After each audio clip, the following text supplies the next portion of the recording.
Hi, I'm Eric. I found my phone and welcome to another video. Today, Little Oblivions, the new album from Julien Baker, just dropped, and with my experience listening to her collaboration on Boy Genius with Phoebe Bridgers and Lucy Dacus, I figured let's see what she has to share on this new album. I think I've only heard maybe Favor once, and I definitely don't recall what it was. It was just on like a list of like other songs I was listening to. So like I don't really know what I'm expecting. I'm expecting definitely more of an acoustic type sound like the Boy Genius EP, but it could be anything. Like she doesn't have to fit inside that one box. And with Phoebe Bridgers and Lucy Dacus not present here, like it could be anything. Anyway, let's get into it. Track number 1, Hardline.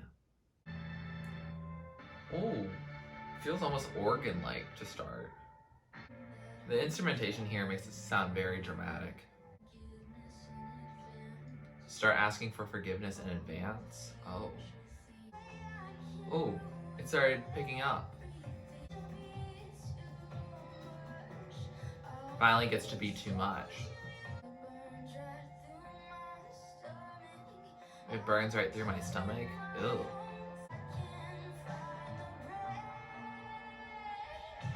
I can't find the break.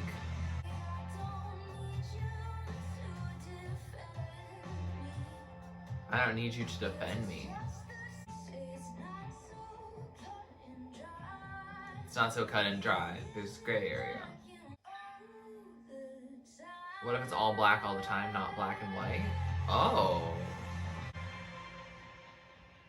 Oh. That's a way to fade out. So that was Hardline, and such a distinct way to start off the album. Like, definitely not nearly as acoustic as I thought it would be. And that's cool. I like, you know, hearing that she's playing within different instruments. And it's nice. Lyrically, of course, most of these songs, because Julien Baker is not as big of an artist, as well as most of these songs are brand new, like I'm not gonna get a lot of, you know, analysis online, so feel free to share it in the comments below, have that be a space to educate me and each other. But what I gather from this song is her talking a little bit about substance abuse, a little bit about being socialized around men, and like her own orientation in regards to that, and like dealing with self-fulfilling prophecies and masochism and just a lot of different concepts. She writes a little bit like Phoebe Bridgers in that, like, it's not just going to be about one thing. There's going to be a lot of thoughts going in there, and like it makes her a really interesting artist to listen to, but it also makes it very hard to decipher on the first listen. Track number 2 is Heatwave. Also, sorry, I thought that my pipe had started being quiet finally, but it came back on, so now we're dealing with fan as well. Oh, this deals with some guitar. Okay. Engulfed in flames. Oh, that would be very hot. Late for work and then boom, boom, boom.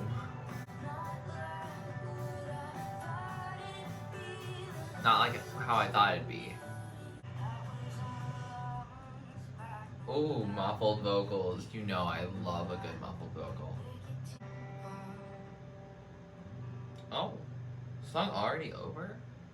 So that was Heatwave, and wow, that was an interesting song. Like, I enjoyed it sonically. It definitely was more acoustic, and I don't know why, but I'm extremely tired today. So, like, acoustic, it's gonna be hard for me to decipher lyrics, like, on the very first listen, unless I'm, like, looking them up, which I am. But, like, in the middle of the song, it'll be tough because of just how tired I am. But I really do like enjoy it sonically. It is calming.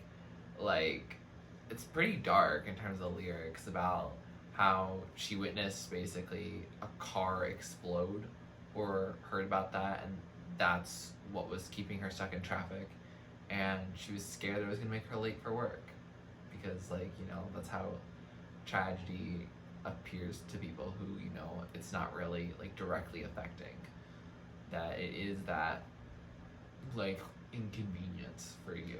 And then like at the end, it's basically talking about like, you know, self-death. Content warning if you haven't heard the song actually, like definitely talks about like suicide and stuff like that. So like again, similar themes, like, you know, like she definitely is talking about dark themes on this album so far. And with a title like Little Oblivions, I'm sure that will continue. Track number 3 is Faith Healer. Ooh, feels like the same type of guitar that was in Heatwave. Oh, I cannot decipher these lyrics at all, but it sounds really beautiful. Ooh, I like how it strips back all to like go in right here. The smoke alarm's been going off for weeks. Oh, that sounds annoying. Put your hands on me? Ooh. Oh, this production right here is just glorious. Ooh, I like how her voice mixes with the production here too. It's beautiful. Oh, fading out like that. Wow. So that was Faith Healer, and that was a pretty like lovely song. Like production-wise, I enjoyed it. It was calm, but like it had some like cool like production to make you like really vibe with the song. Definitely gives me like a Punisher like vibe, not just like the album as a whole, but I feel like in general like the song itself, like it takes you on a little trip into like a world, and I enjoy that. Lyrically, the song being about, hey, like I'm relapsing, here, help me feel something. I'll believe that you can change me for the better if you help me feel something. And like, yeah, I mean, there's not a lot of words in it, but like there's a lot going on even in like just a few lines, and I appreciate that. I appreciate her lyrical depth. I cannot fully appreciate it like right at this very moment, but I know in terms of like listening to this album multiple times later, like I think I'll continue appreciating it more and more. Track number 4 is Relative Fiction. Oh, what is that noise? Oh, that was a cool, chill acoustic drop. If I didn't have a mean bone in my body, I'd find some other way to cause you pain. Wow. Oh, add that percussion in it. I don't mind losing my conviction. Ooh. If it's all relative fiction anyway.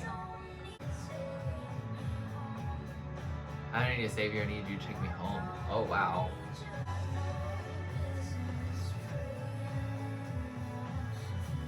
I got no business praying. I think I hear claves in the background a little bit. Oh, that was really pretty.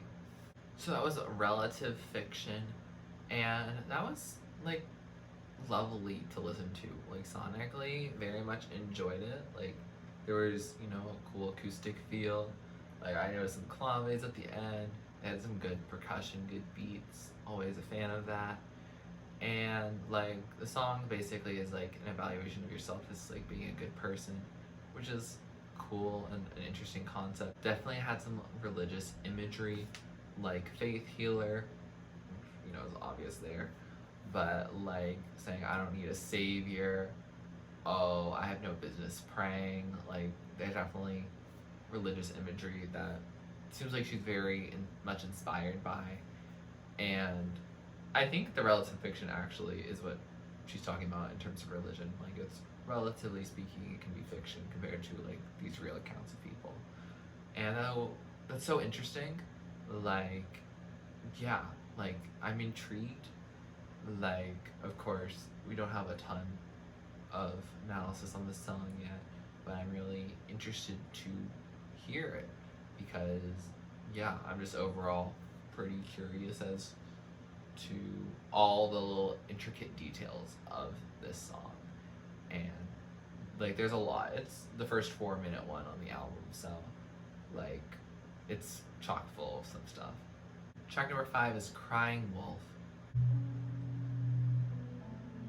Oh, is that piano? It's the first day of the new year. Oh, is this like recent or like previous years?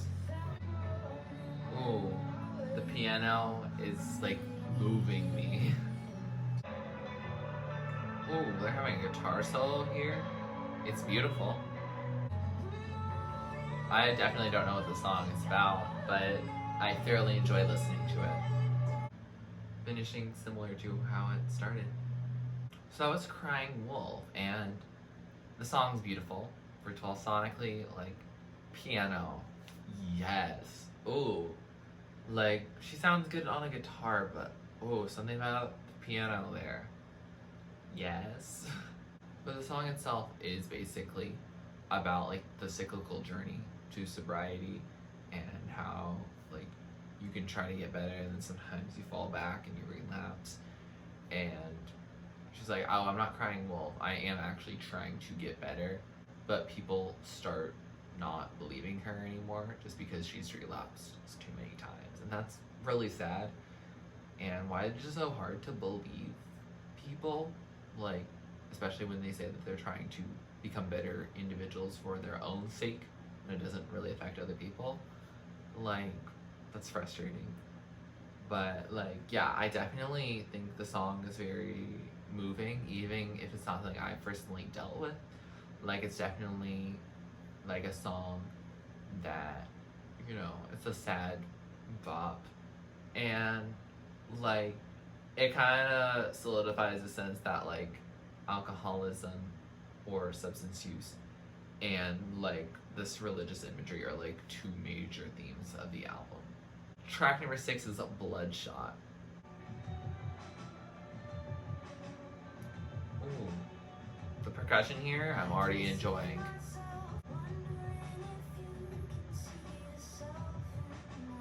Wondering if you can see yourself in my eyes.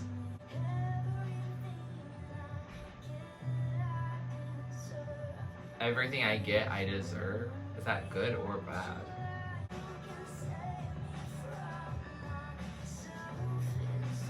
There's no one who can save me from myself.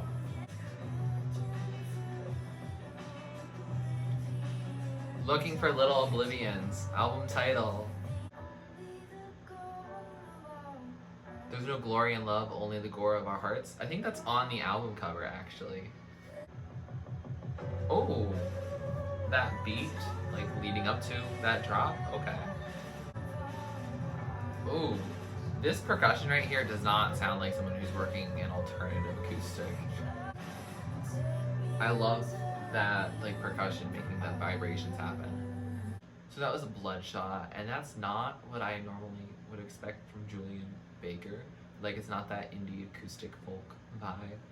Like, it definitely had some more experimental twists on it, and it was fun, and I thoroughly enjoyed that. Lyrically, I am grateful that I am not, like, a lyrical analysis primarily focused first, because, like, oh, there's a lot going on in here, and I think it's about her, like, looking into someone's eyes and they're both, like, intoxicated and, like, seeing what they've become, basically, I guess. Like, again, this isn't a topic that I'm not personally that familiar with, so, like, yeah, like, if you have any more thoughts about the song and its lyrics, please let me know down in the comments below. But I am thankful that I got both the album title in it and then also the lyrics that are on the album cover. Like, I'm glad my very tired ears have been able to catch that. And yeah, so that's nice. Track number 7 is Ringside. Do what to yourself until you're bloody? Sorry that you had to see me like that. Oh, okay, bring in the beat. Try to save me while I drag you down. It isn't fair to make you wait around. Jesus, can you help me now? Okay, there's some religion.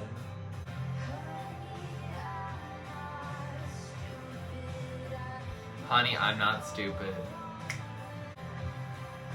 I just really like the sonic production of this song.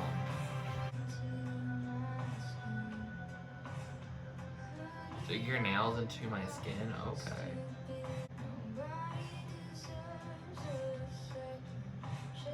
Nobody deserves a second chance, but I keep giving in. Oh. So that was Ringside, and sonically, again, vibe to it, definitely. I am sonically very invested in Julien's sound. Like, probably like a year ago, I probably wouldn't have been. So I'm glad that the pandemic has allowed me to expand my musical taste, especially in this indie direction. Lyrically, we're continuing on similar themes. Like, she's now moved from like her dependency on a substance to a dependency on a person, and like realizing, hey, this never does work out. No one deserves a second chance, but I keep giving in. And like, yeah, so it seems like she definitely has, you know, some issues that she needs to go to therapy and, you know, work through as a whole. And like, yeah, one lyric that was really like kind of startling was the first one of "Beat myself until I'm bloody," and I found out while looking up lyrics that apparently she used to literally like punch herself in the head just to feel something, and she would sometimes do that on stage. And like, if you saw her during that time, like, how was she? Was she doing okay? Like, I don't know if she's doing better now and she's looking at this more retrospectively, or like if she's still like very much in the thick of all these emotions, because it's so like, I feel for you, girl. Track number 8 is Favor. I think I've gone through the song once, but I don't know how much I like actually paid attention to it. It's kind of got a groove to it. Oh, the filtering on our voice is nice and pure. So all my friends were trying to do me a favor. This feels kind of nostalgic. Like, it feels like a throwback, like, alternative jam.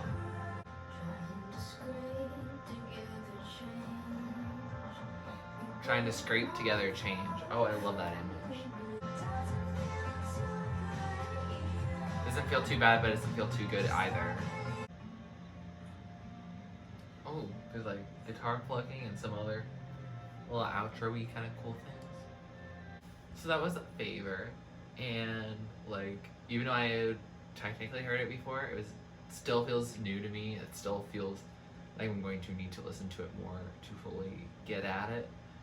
But like, it seems like it's about like relationships with friends or former friends who have been around or witnessed parts of like her dark past, and you know, maybe were affected by that or were the direct victims of that. And so like, her trying to own up to it and not be manipulative, not just like victimize herself in that, and to feel responsible for that. I feel like that's the overall like idea of the song. But of course, feel free to leave your comments down below. This song sonically felt much more chill than some of the other songs. Like, you just vibed there for 4.5 minutes, and it was nice, it was relaxing, it was calming, it was a little sleepy, but like I think I would enjoy it if I was a little bit more alert, but then just in like a laid back mood, whereas like right now I'm just very tired, and so I don't know how much I can fully enjoy it and appreciate it right now. Track number 9 is a Song in E. Ooh, that's a really pretty way to start. I wish that I drank the partly because of you and not just because of me.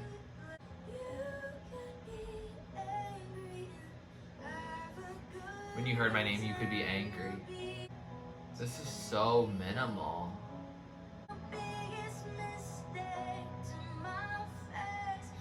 She wants them to say that she was their biggest mistake to her face.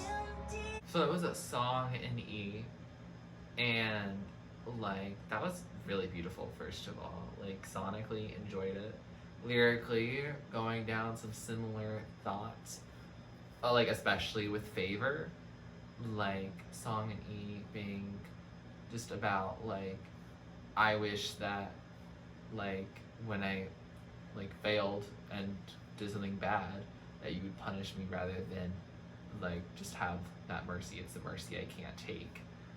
And like they're just like easily just forgiving her or just like letting her live when she's like, no, like I messed up. Like yeah, it's like she's like, you don't have the decency to be petty. And like wow. Interesting psychology to have like that be like I want to be punished kind of mentality, like kind of goes with the masochism from originally in Hardline. It also kind of goes with the song Relative Fiction where she's like trying to be a good person, and song in E is like also her trying to grapple with, oh, I don't want to be tied to feeling like I have to still be that good person, because then you don't have to feel the pain of feeling like you've wronged a friend, that you're just like evil and you don't have to deal with that morality and the ethicalness of your actions. Like it just like makes things, I guess, simpler, and that's a really interesting concept that I hadn't really considered. But like yeah, definitely very interesting. She definitely goes a lot into morality on this album, about like her own pain, her own past, the broken relationships and friendships that she's had, and like just overall it doesn't look good. Track number 10 is Repeat.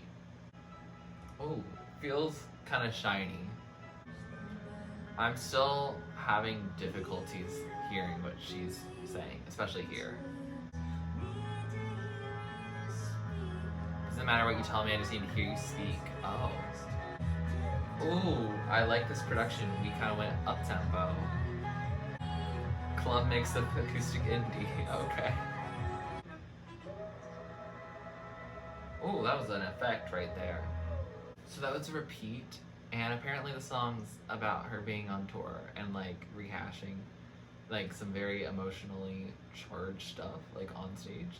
Like her, you know, talking, you know, through her songs, which are probably confessional songwriting and like dealing with her actual life.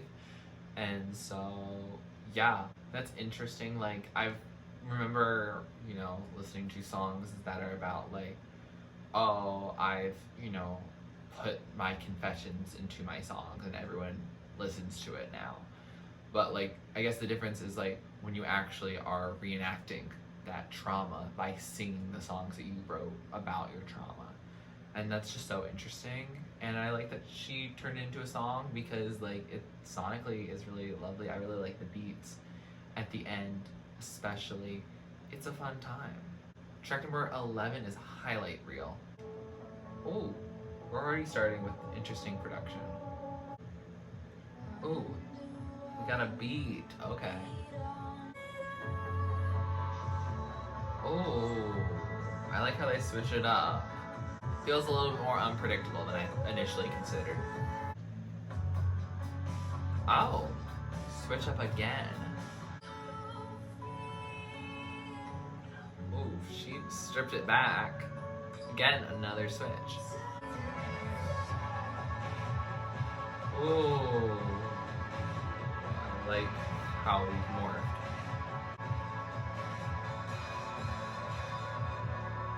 Ooh, we're gonna end with that bombastic percussion.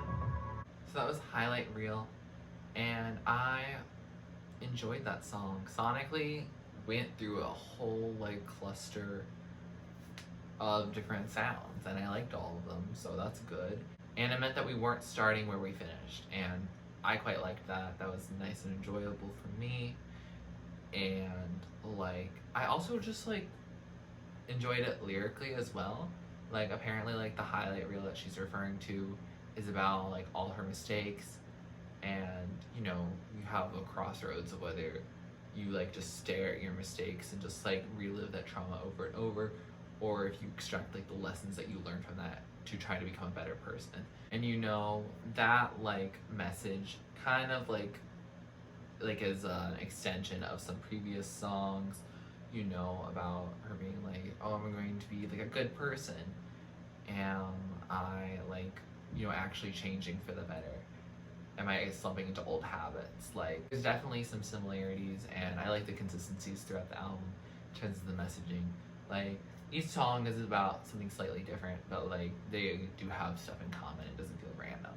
Track number 12, last track on this album, Ziptie. Oh, is this a piano ballad?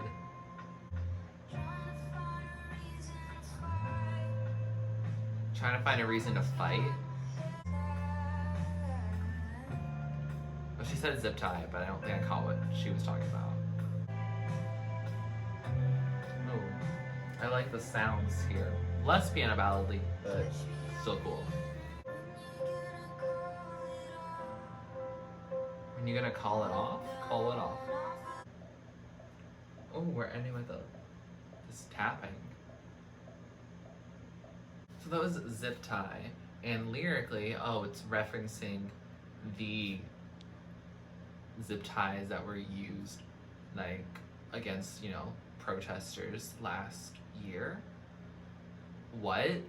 Like, these are humans, like, not objects for you to tie down and shoot. Don't do that. That's not a good look. It's not good, and you're just being racist, or you're being ableist, or you're doing something wrong if you're just gonna be shooting people in the streets. There's not that much to it, honestly. But overall, like, the song itself is rather about like, hey, God, you think with all this horror that's going on that humans are causing, are you sure that like Jesus should have, like, you know, crucified himself? Are you sure that like we should, you know, not be flooded? You know, like those type of things. And you know, while that, you know, gets very deep and depressing, like, you know, she's, you know, stating this perspective that's really interesting about how like all this inner torment, all this external torment, like, doesn't seem like it's going well. Like, doesn't seem like it's all within God's plan. If it is in God's plan, like, yikes.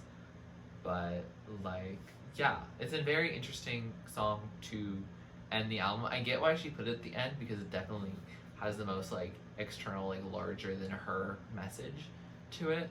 I would say that it is, like, the production wise is a little bit sleepier than it, which is like kind of common for a lot of albums to end with their sleepier song.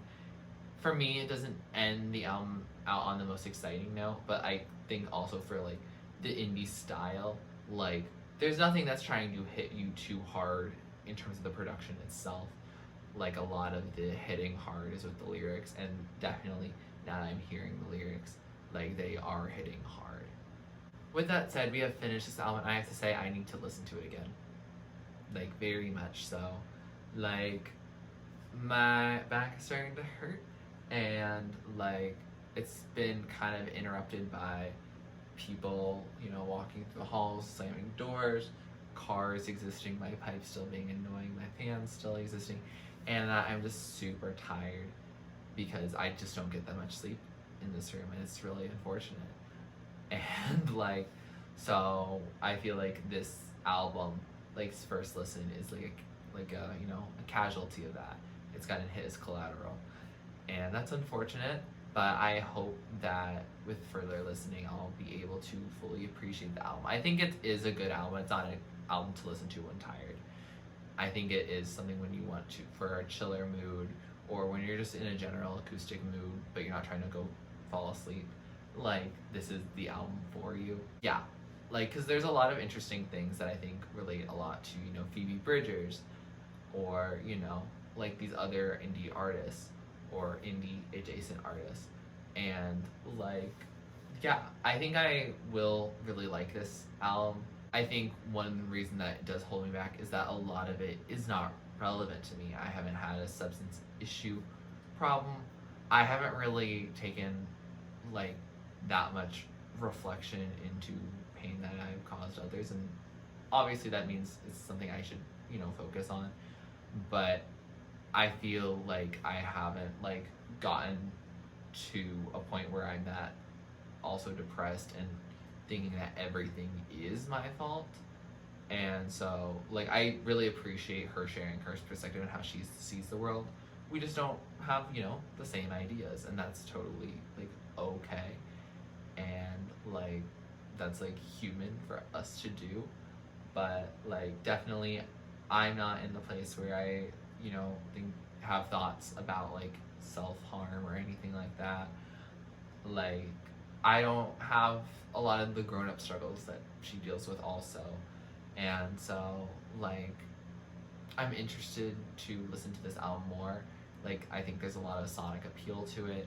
I like how her structure is a lot like Phoebe, but also in a way that like, I don't know, maybe a little more radio friendly, a little more able to be incorporated with like synths and, you know, like percussion. Like it's cool, it's fun, and I think I just need to take more time to appreciate it. So I hope that means that this video still gets out within, you know, a relatively quick turnaround. But like definitely my thoughts on like my favorites and everything are going to be very tentative, just because, especially visualizing where I'm at in my life, like I might not be able to fully appreciate this album on the first couple listens and, you know, give it the time that and energy that it deserves. With that said, here are some of my favorites. So the top tier are the standouts, the one I'm going to be listening to over and over. This middle tier is the songs I like. I'll add them to my playlist, but they might not be the top of the top. And then the songs at the bottom are just not really my thing. Doesn't mean they're a bad song. Doesn't mean they can't be your favorites. Just means they're probably not for me, or I haven't really given, you know, enough time to digest them fully and appreciate them. If you like this video, please like it. Please comment down below what you'd like me to react or listen to next. Please subscribe to my channel if you're not already and you'd like to be. And thanks for watching. This is TurtleStormer. Catch you later. It's storming turtles from out of the sky. Turtles don't need to know why. Smile big, open your eyes. It's storming turtles, it's storming turtles from out of the sky. Turtles don't need to know why. Smile big, open